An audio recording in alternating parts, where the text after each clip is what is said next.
भाग 1 अनुभाग 1। हमारे परम उदात्त सर्वोच्च स्वामी के नाम से। कोई भी मनुष्य तब तक सच्ची समझ के महासागर के तट तक नहीं पहुंच पाएगा जब तक वह धरती और आकाश के सब कुछ से अनासक्त नहीं हो जाता। हे तुम संसार के लोगों, तुम उस स्थान को प्राप्त कर सको जो परमात्मा ने तुम्हारे लिए नियत किया है, और इस प्रकार तुम उस मंडप वितान में प्रवेश पा सको जो दिव्य विधाता द्वारा दी गई व्यवस्था के अनुरूप बयां के महाव्योम में फैला दिया गया है। 1। इन शब्दों का सार यह है, वे जिन्हें आस्था के पथ पर कदम बढ़ाना है, वे जिन्हें आस्था की मदिरा की प्यास है, उन्हें स्वयं को धरती के सब कुछ से अनासक्त कर लेना चाहिए। अपने कानों को निरर्थक बातों से, अपने मन को व्यर्थ कल्पनाओं से, अपने हृदय को सांसारिक रागों से, अपने नेत्रों को उन सब से जो नाशवान है, उन्हें परमात्मा में विश्वास रखना चाहिए और परमात्मा के पथ का ही दृढ़तापूर्वक अनुसरण करना चाहिए। तभी वे दिव्य ज्ञान और समझ के सूर्य से निसृत होते प्रकाश को धारण करने के योग्य बन सकेंगे और असीम तथा अदृश्य कृपा प्राप्त करेंगे, क्योंकि कोई भी मनुष्य तब तक उस सर्व महिमावंत के ज्ञान को पाने की आशा नहीं कर सकता जब तक वह दिव्य ज्ञान एवं विवेक की सरिता का रसपान नहीं कर लेता, और न ही दिव्य सामिप्य की कृपा के प्याले का रसपान ही कर सकता है जब तक वह नश्वर मानव के शब्दों तथा कर्मों को परमात्मा और उसके अभिज्ञान का मापदंड मानना बंद नहीं कर देता। 2। अतीत पर विचार करो। कितने ही उच्च और निम्न दोनों तरह के लोगों ने परमात्मा के चुने हुए जनों के पावन स्वरूप में ईश्वरीय अवतारों के आने की प्रत्येक काल में व्याकुलता से प्रतीक्षा की। उसके अवतरण की उन्होंने न जाने कितनी आस लगाई, न जाने कितनी बार उन्होंने प्रार्थना की कि दिव्य कृपा की बयार बहे और वह प्रतिज्ञापित सौंदर्य पर्दे के पीछे से पदार्पण करे तथा समस्त संसार के समक्ष प्रकट हो। और जब कभी भी कृपा के कपाट खुले और दिव्य अनुग्रह के मेघ मानव जाति पर बरसे तथा उस अगोचर की ज्योति स्वर्गिक शक्ति के क्षितिज पर प्रकाशित हुई, तो सब ने उस परमेश्वर को नकार दिया और उसके मुखड़े से विमुख हो गए, वह मुखड़ा जो स्वयं ईश्वर का मुखार बिंदु था। तुम देखो, प्रत्येक पवित्र ग्रंथ में जो कुछ अंकित किया गया है, कैसे वे उस सत्य को प्रमाणित करते हैं। 3। पल भर के लिए विचार करो और सोचो कि जिन्होंने इतनी उत्कंठा और लालसा से उसकी खोज की, क्यों अस्वीकार किया उन्होंने उसे। उन्होंने उस पर जो बर्बरतापूर्ण आक्रमण किए, उनका समग्र वर्णन न तो कोई जीवा कर सकती है, न कोई लेखनी। ऐसा एक भी पावनता का अवतार प्रकट नहीं हुआ जिसे अस्वीकार किए जाने, परित्यक्त किए जाने और अपने समकालीन लोगों के उग्र विरोध की पीड़ा नहीं सहनी पड़ी हो। इसी कारण यह वचन प्रकट किया गया है, हे मानव के हतभाग्य, ऐसा कोई संदेशवाहक नहीं हुआ जो उन तक आया हो और जिसकी खिल्ली न उड़ाई गई हो। फिर वह कहता है, प्रत्येक कौम ने अपने संदेशवाहक पर कठोर नियंत्रण रखने के इरादे से उसके खिलाफ घोर षड्यंत्र रचे और उसके सत्य को खंडित करने के लिए निरर्थक विवाद खड़े किए। 4। इसी तरह शक्ति के स्रोत से प्रवाहित और महिमा के व्योम से प्रकटित ये शब्द हैं जो मनुष्य की साधारण समझ से परे हैं, जो सच्ची समझ और अंतर्दृष्टि से संपन्न हैं। उनके लिए वास्तव में भूत की सुरा ही पर्याप्त है। सोचो, अपने मन में उन पवित्र शब्दों पर विचार करो और पूर्ण अनासक्त भाव से उनके अर्थ को समझने का प्रयास करो। ईश्वरीय अवतारों के विलक्षण आचरण पर ध्यान दो और याद करो उन निंदात्मक अस्वीकारता से भरे वचनों को जो अवहेलना और असत्य की संतानों ने कहे थे, ताकि कदाचित तुम मानव मन रूपी पंछी को असावधानी और संशय के ठोर से आस्था और निश्चय के आवास की ओर उड़ान भरने की प्रेरणा दे सको, ताकि तुम उसे प्राचीन विवेक की अतल गहराइयों का विशुद्ध जल पीने को प्रेरित कर सको और दिव्य ज्ञान के तरुवर के फलों का आस्वादन करा सको। अनंतता और पवित्रता के लोकों से भेजे गए दिव्य भोज में पावन हृदय के लोगों के लिए जो अंश सुनिश्चित है वह यही है। 5. यदि तुम परमात्मा के दूतों के अपमान से परिचित हो, जाओ और उनके दमन कार्यों द्वारा उठाई गई आपत्तियों के सही कारण समझ लो, तो निश्चय ही तुम्हें मानना पड़ेगा कि उनका क्या महत्व है। साथ ही ईश्वरीय गुणों के प्रकटीकरणों का विरोध करने वाले लोगों की अस्वीकृतियों को तुम जितना ही ज्यादा समझोगे, प्रभु धर्म में तुम्हारी आस्था उतनी ही अधिक प्रबल होगी। इसलिए इस पाती में ईश्वरीय दूतों से संबंधित विभिन्न बातों का संक्षिप्त उल्लेख किया गया है, ताकि इस सत्य को स्थापित किया जा सके कि सभी सदियों और युगों में शक्ति और महिमा के प्रकटीकरणों को ऐसी घृणित क्रूरताओं का पात्र बनाया गया है, जिसका वर्णन करने की सामर्थ्य किसी भी लेखनी में नहीं है। शायद यह उल्लेख कुछ लोगों को इस योग्य बना सके कि वे इस युग के तथाकथित धर्माधिकारियों और मूर्खों के शोरगुल और विरोध से विचलित न हो तथा उनके विश्वास और निश्चय को बल मिल सके। 6. ईश्वरीय दूतों में से एक थे नूह।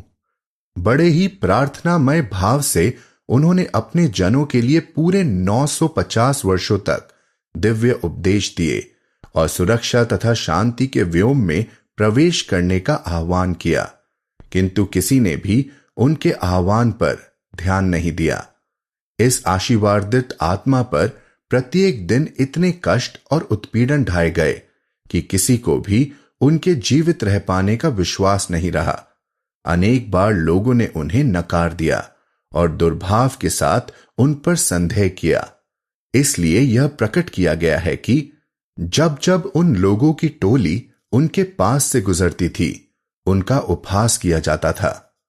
तभी तो उस ईशदूत ने कहा था, यद्यपि अभी तुम हमारा उपहास करते हो, किंतु बाद में हम तुम्हारा उपहास करेंगे, वैसे ही जैसे तुम आज हमारा करते हो।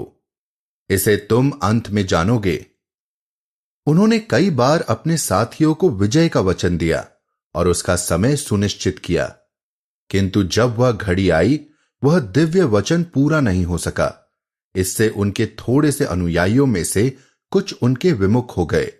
सुपरिचित पुस्तकों में किए गए उल्लेख इसके प्रमाण हैं। निश्चय ही तुमने उनका अध्ययन किया होगा अथवा निश्चय ही करोगे। जैसा कि इन पुस्तकों और पारंपरिक गाथाओं में बताया गया है, अंत में उनके साथ रह गए केवल 40 या कोई 72 अनुयायी। अंततः अपने अस्तित्व की गहराई से वे चित्कार उठे, हे प्रभु, नास्तिकों में से एक को भी इस धरती पर मत छोड़।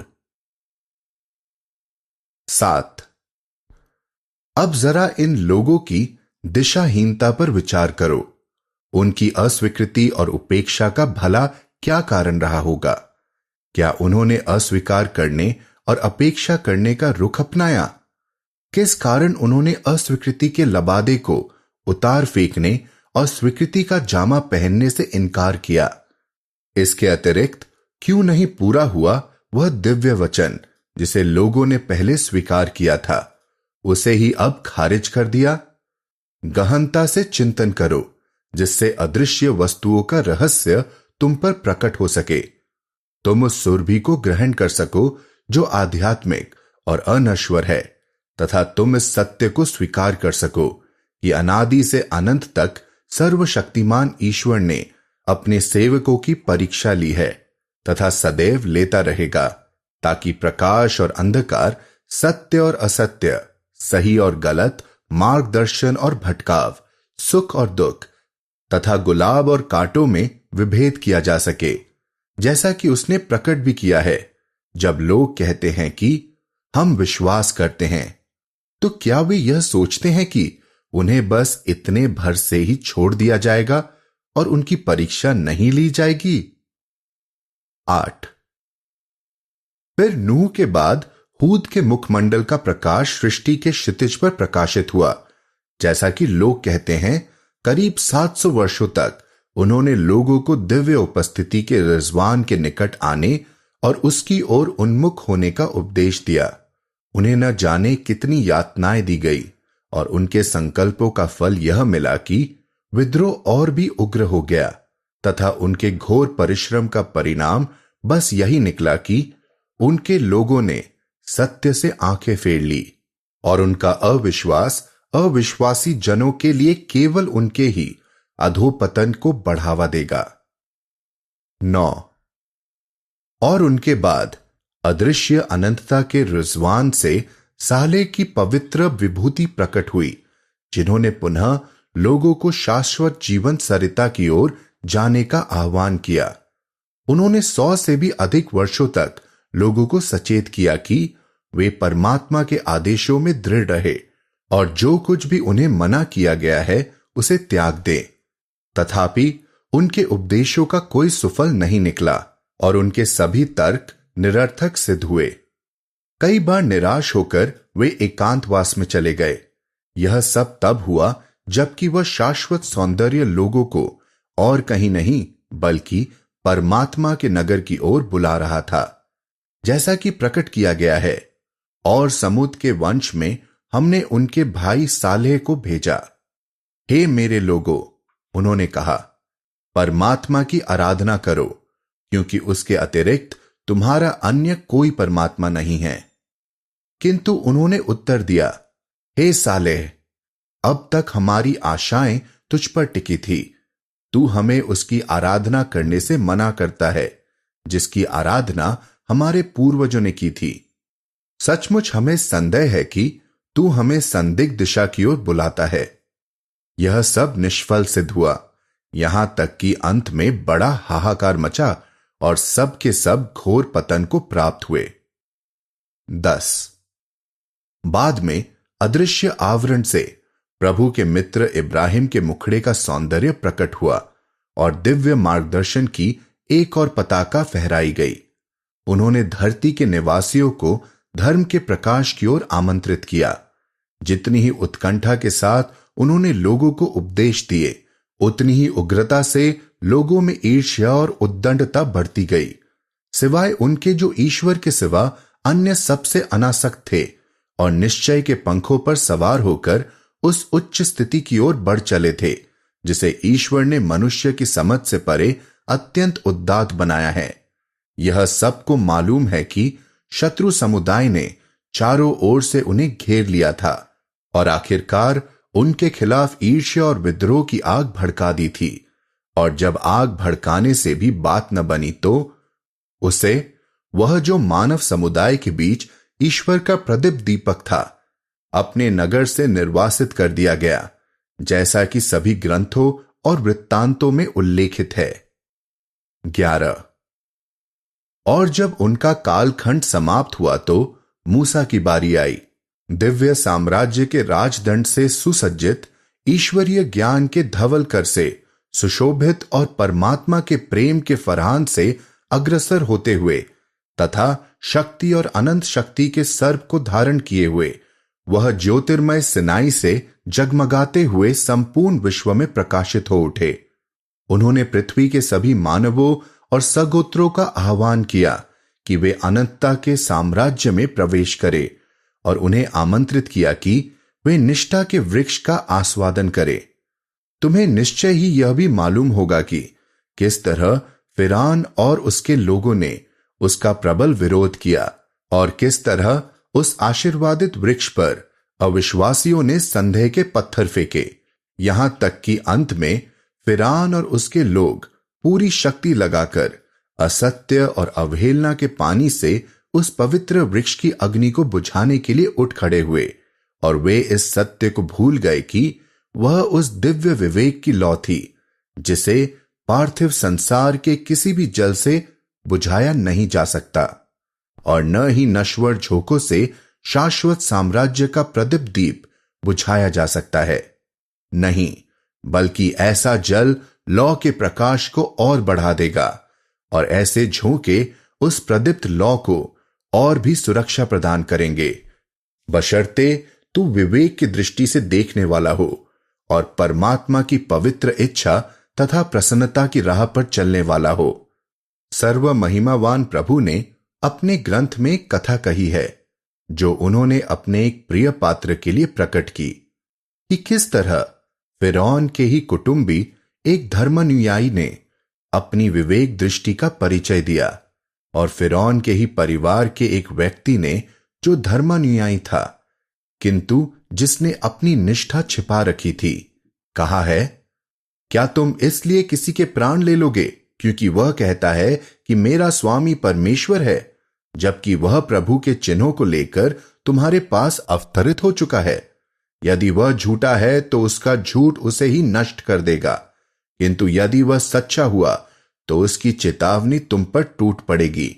वस्तुतः ईश्वर उसे मार्गदर्शन नहीं देता जो आक्रामक झूठा है। अंततः उनका अन्याय इतना प्रबल हुआ कि इस स्वनाम धन्य अनुयायी को उन्होंने घृणित रूप से मार डाला।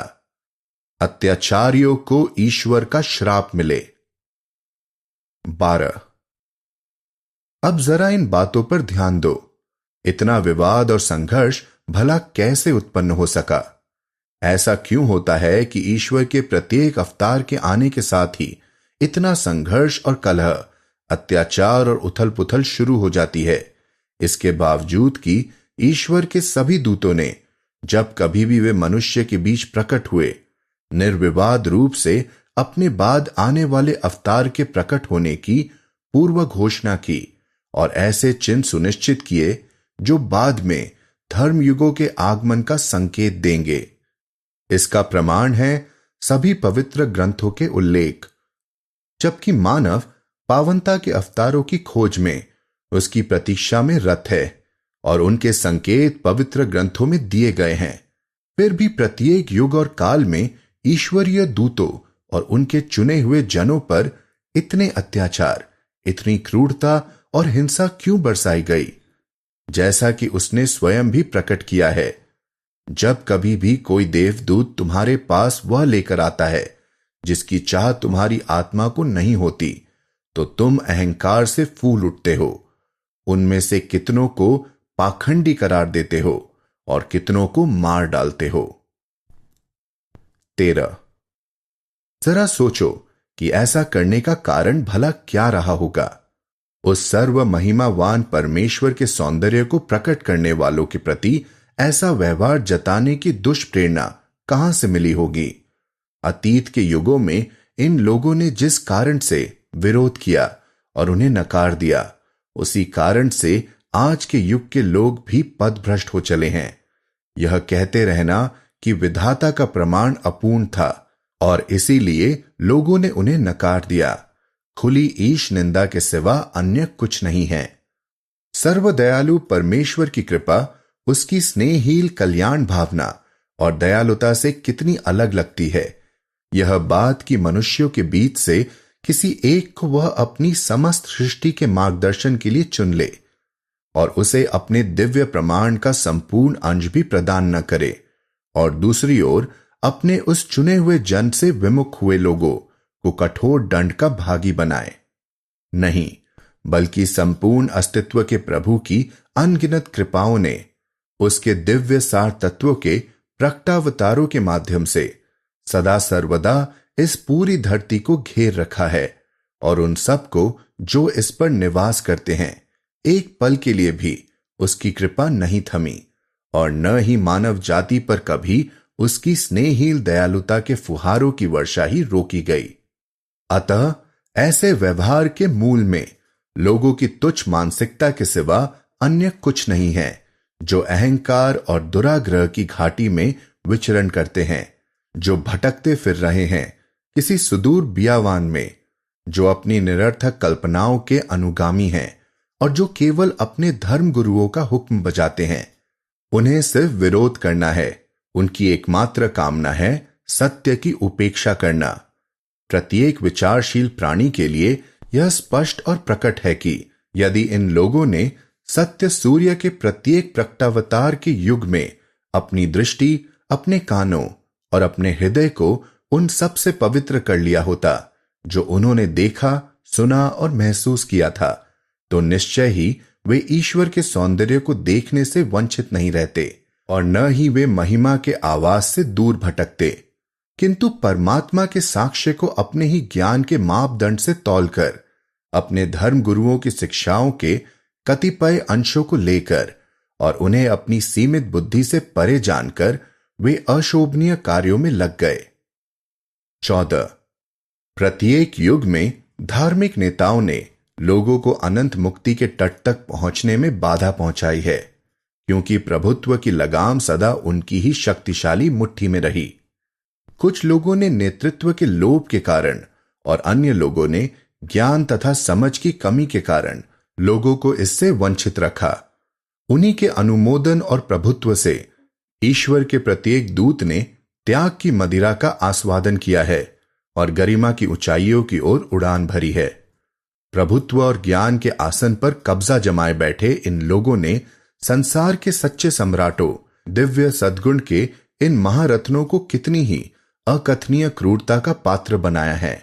क्षणभंगुर साम्राज्य से संतुष्ट इन लोगों ने स्वयं को अनंत प्रभु सत्ता से वंचित कर रखा है। इस तरह न तो उनकी आंखों ने परम प्रियतम के मुखमंडल की ज्योति के दर्शन किए और न ही उनके कानों ने अभिलाषा के पक्षी का सुमधुर कलरव ही सुना। यही कारण है कि प्रत्येक पवित्र ग्रंथ में प्रत्येक युग के धर्माधिकारियों का उल्लेख है। इस भांति कहता है वह, हे ग्रंथ के लोगों, भला क्यों तुम ईश्वर के चिन्हों में अविश्वास करते हो, जबकि तुम स्वयं ही साक्षी रहे हो। और उसी ने यह भी कहा है, हे ग्रंथ के लोगों, क्यों डाल रहे हो सत्य पर असत्य का आवरण, क्यों जानबूझकर छुपा रहे हो सच को। उन्होंने फिर कहा, कहो हे ग्रंथ में उल्लिखित जनों, अनुयायियों को ईश्वर के पद से दूर क्यों करते हो। यह स्पष्ट है कि ग्रंथ में उल्लिखित जनों जिन्होंने लोगों को ईश्वर के सीधे मार्ग से दूर किया है का मतलब है उस युग के धर्मगुरु, जिनके नाम और लक्षण पवित्र ग्रंथों में प्रकट किए गए हैं और जो श्लोकों में संकेतित शब्दों और गाथाओं में अंकित है, बशर्ते तुम ईश्वर की दृष्टि से परखने वाले हो। 15. एक क्षण के लिए परमात्मा की दोष रहित आंखों से संभलित, सुस्थिर और अपलक दृष्टि डाल और जरा माप ले दिव्य ज्ञान के इस क्षितिज का विस्तार और विचार कर पूर्णता के उन शब्दों पर जिन्हें अनंत ईश्वर ने प्रकट किया है। शायद दिव्य विवेक के रहस्य जो अब से पहले महिमा के आवरण में निगुड़ और उस परमात्मा की दया के मंडप वितान तले संचित पड़े थे, तेरे समक्ष प्रकट हो जाएं। इन धार्मिक नेताओं की अस्वीकृतियां और उनके विरोध मुख्य रूप से उनके ज्ञान और उनकी समझ की कमी के कारण रहे हैं।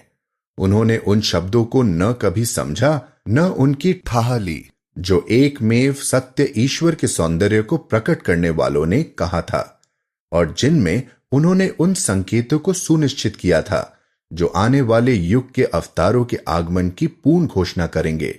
इसीलिए उन्होंने विद्रोह के झंडे खड़े किए और उत्पात तथा ध्रुव भड़काए। यह स्पष्ट रूप से प्रकट है कि अनंतता के पक्षियों की वाणी का सच्चा अर्थ सिर्फ उन्हीं के समक्ष प्रकट होता है जो अनंत पुरुष के प्रकट स्वरूप हैं, और पावनता की बुलबुल के कलरव सिर्फ उन्हीं कानों द्वारा सुने जा सकते हैं जो शाश्वत जन हैं। अत्याचार का प्रतिरूप, कोप न्याय के प्रतिरूप सेप्ट के होठों से छुए हुए प्यालों को नहीं चख सकता, और अनास्था का प्रतिरूप फिरौन कभी भी सत्य के मूसा के हाथ को थाम पाने की आशा नहीं कर सकता। जैसा कि उसने कहा है, उसका अर्थ अन्य कोई नहीं जानता सिवाय ईश्वर के और सिवाय उनके जो ज्ञान में पारंगत है। और फिर भी लोगों ने ग्रंथ की व्याख्या उन लोगों से चाही है जो पर्दों में लिपटे हैं और जिन्होंने ज्ञान के निर्झर स्रोत से बोध प्राप्त करने को नकार दिया है। 16।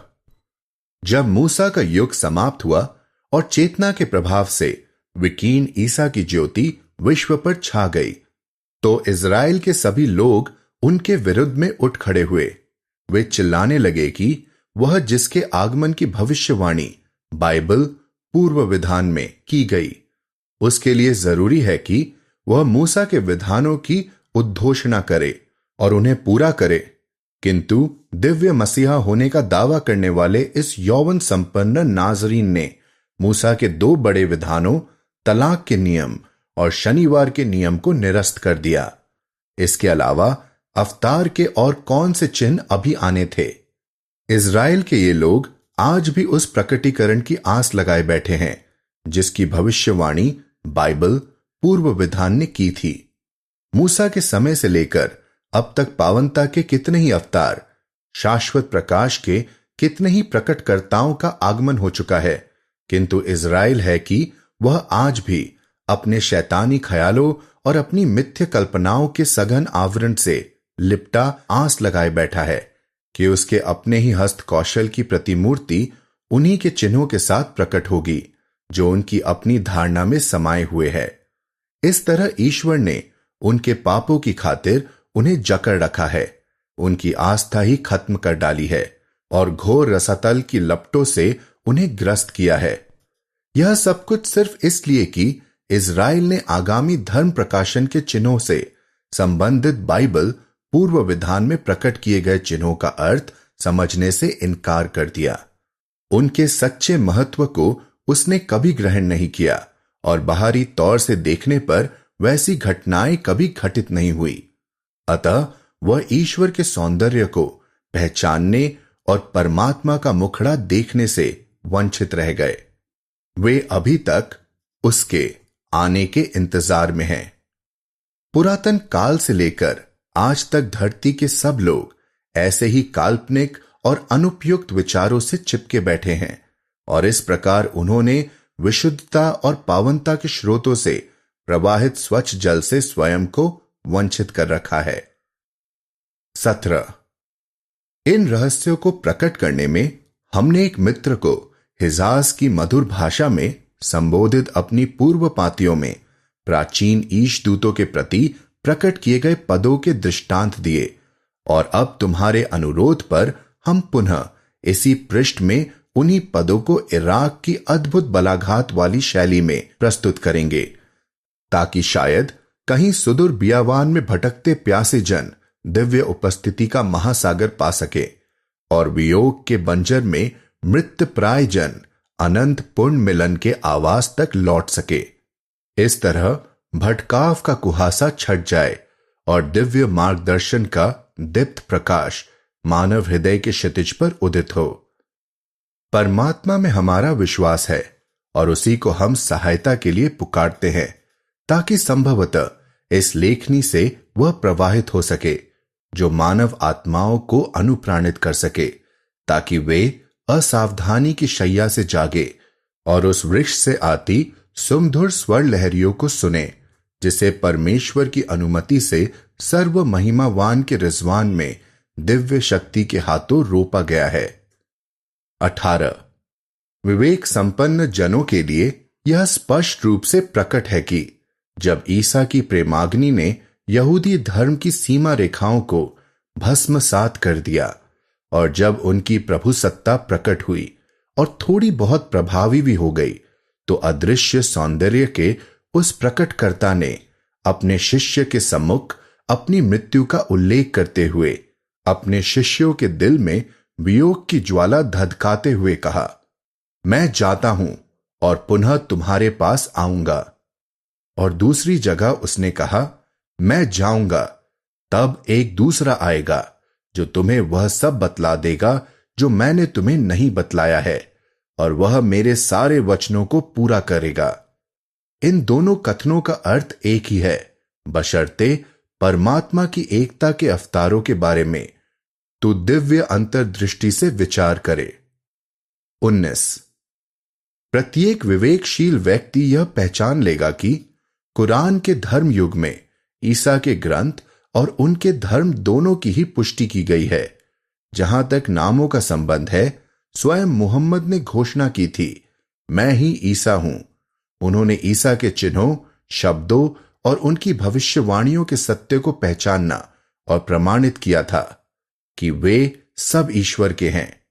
इस अर्थ में न तो स्वयं ईसा और न ही उनके पवित्र लेख मुहम्मद और उनके ग्रंथ से भिन्न थे, क्योंकि ये दोनों ही प्रभु धर्म के अग्रनायक थे। दोनों ने ईश्वर का गुणगान किया था और उसके आदेशों को प्रकट किया था। यही कारण है कि ईसा ने स्वयं यह घोषणा की, मैं जाता हूं और फिर तुम्हारे पास आऊंगा। सूर्य का विचार करो। यदि वह अभी यह कहे कि मैं बीते हुए कल का सूर्य हूं, तो वह सत्य ही कहता है, और यदि वह काल क्रम का विचार करते हुए उससे भिन्न सूर्य होने का दावा करे, तब भी वह सच ही कहता है। इसी तरह यदि यह कहा जाए कि सभी दिन एक ही हैं, एक जैसे ही हैं, तो यह बिल्कुल सही है। और यदि दिनों के खास नामों और अवस्थाओं के प्रसंगानुसार कहा जाए कि यह दिन उस दिन से अलग है, तो यह भी सही होगा, क्योंकि यद्यपि वे एक समान हैं, फिर भी लोग प्रत्येक दिन में एक अलग ही अवस्था, गुण और विशेषता देखते हैं। इसी तरह पावनता के भिन्न भिन्न अवतारों की विशिष्टता, अंतर और एकता के लक्षणों पर विचार करो, ताकि तुम सभी नामों और गुणों के रचयिता द्वारा उनकी विशिष्टता और एकता के संकेतित रहस्यों को समझ सको और अपने इस सवाल का जवाब पा सको कि वह अनंत सौंदर्य भिन्न भिन्न कार्यों में स्वयं को भिन्न भिन्न नामों और उपाधियों से क्यों पुकारता है। 20। उसके बाद ईसा के मित्रों और शिष्यों ने उनसे उन चिन्हों के संबंध में पूछा जो उनके पुनः प्रकटीकरण को संकेतित करेंगे। उन्होंने पूछा कि ये बातें कब घटित होंगी। अनेक बार उन्होंने उस अप्रतिम सौंदर्य से सवाल किए और प्रत्येक बार उसने उत्तर दिए। उन्होंने विशेष चिन्ह सुनिश्चित किया जो कि प्रतिज्ञापित अवतार के आगमन की पूर्व घोषणा करेगा। चारों गॉस्पेलों, इंजिलों के अभिलेख इसे प्रमाणित करते हैं। 21।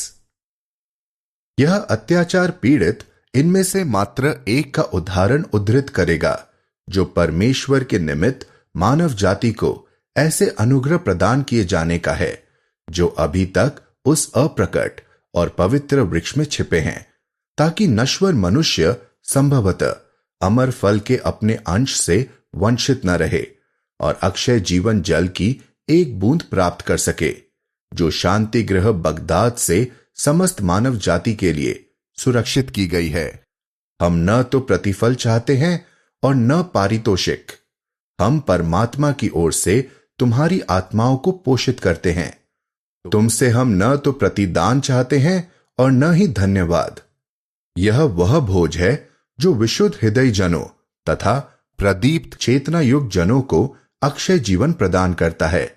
यही वह रोटी है जिसके बारे में कहा गया है, प्रभु हमें आसमान से अपनी रोटी भेज।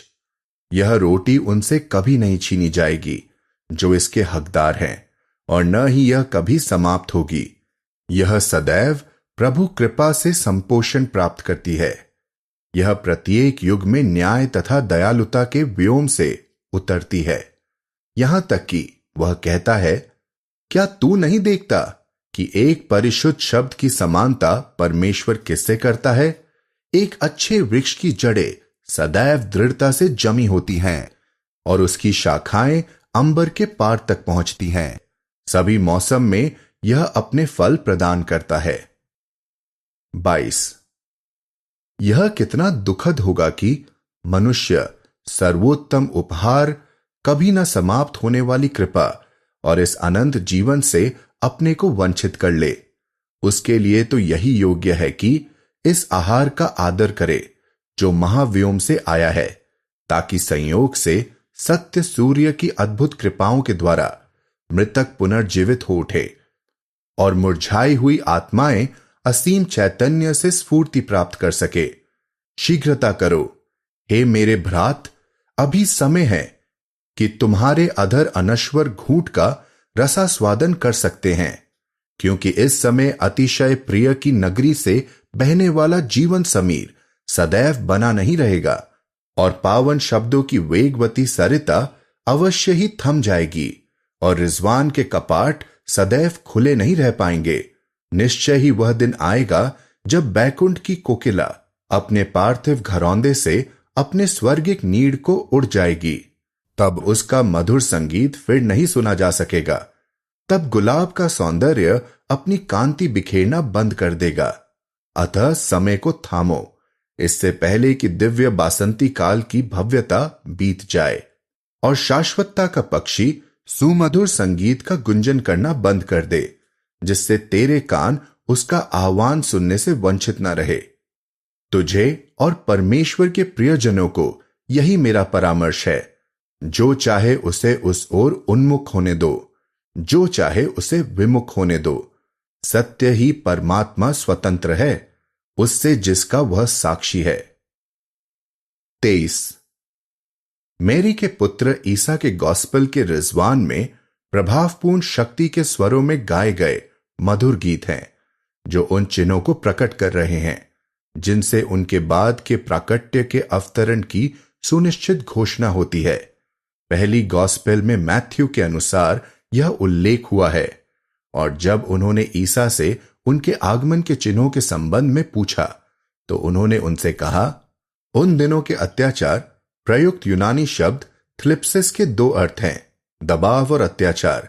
के तुरंत बाद सूर्य अंधकार में हो जाएगा और चंद्रमा अपना प्रकाश नहीं देगा और तारे आकाश से गिर जाएंगे और पृथ्वी की शक्तियां प्रकंपित हो जाएंगी, और तब आसमान में मनुष्य के पुत्र का चिन्ह प्रकट होगा और पृथ्वी की सभी जातियां विलाप करेंगी और वे मनुष्य के पुत्र को आकाश के मेघों से शक्ति और महान भव्यता के साथ आते हुए देखेंगी, और वह अपने देवदूतों को तुरही के एक गंभीर स्वर सहित भेजेगा। पारसी भाषा में अनुवादित इन शब्दों का मंतव्य निम्नलिखित है।